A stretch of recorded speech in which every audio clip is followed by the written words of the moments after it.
Hi, folks. This is Don Meisner with the North Country Fishing Report. You know, in one of my other reports, I hinted at, or I sort of referred to, that those folks that have homes along the St. Lawrence River, they have feelings and ideas, and their very quality of their life is affected by what's happening on the river itself. And, you know, one of the things that I'm very aware of is people that have a cottage or they have a dock and they have a bass boat that they didn't used to see. Oh, this $100,000 bass boat pulls up to within feet of their dock and starts fishing under their dock. And I think a lot of people feel that the very reason that they have their home there is being threatened, even though the water belongs to us all. But that's just one issue. And I wanted to step away from that issue, but I want you all to know that do have homes along the river, that I'm very aware of how important it is, the setting in which we live. That affects our lifestyle tremendously, whether we're at peace, whether we're at risk and tension and so forth. All these things affect how we live. And I think of myself. I think of what it's like for me to go fishing. And I don't have a bass boat. I'm not out roaring the river back and forth and doing what so many people love to do.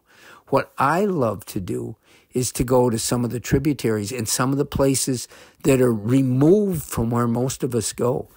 And that touches my soul. And I can't say this enough, because if my favorite section of the water along any of these streams, okay, if this becomes all of a sudden peopled by other fishermen, I'm not going to get the same reward of going there. When I go out, it's the feeling that I have of being all of a sudden a part of nature, a part of all those things going on. That's what feeds my soul.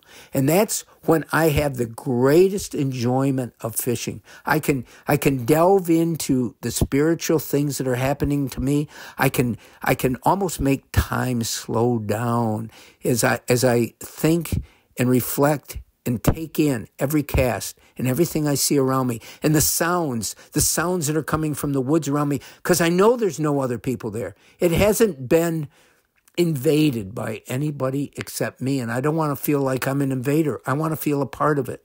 But as I fish, I listen, and all of a sudden I'll hear trampling in the woods. It'll sound like a herd of deer coming. It's probably just squirrels. But these sounds come into me, and they're part of what that experience is.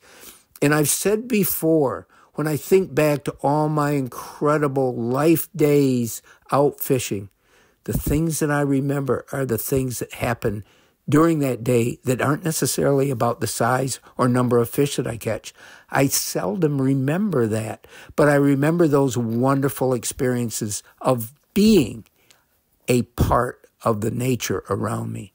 And I think that same feeling is shared by people that have homes along the St. Lawrence River. And, you know, to look out, see the sunset, see the beauty, the ripples on the water is one thing. To feel the peace that brings into all our lives that are so much more stressed today than they used to be.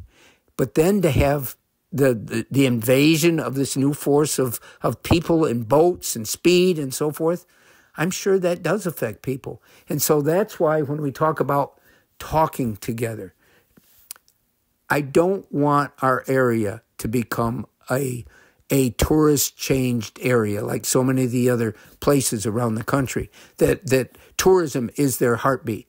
I want tourism to be a part of our heartbeat.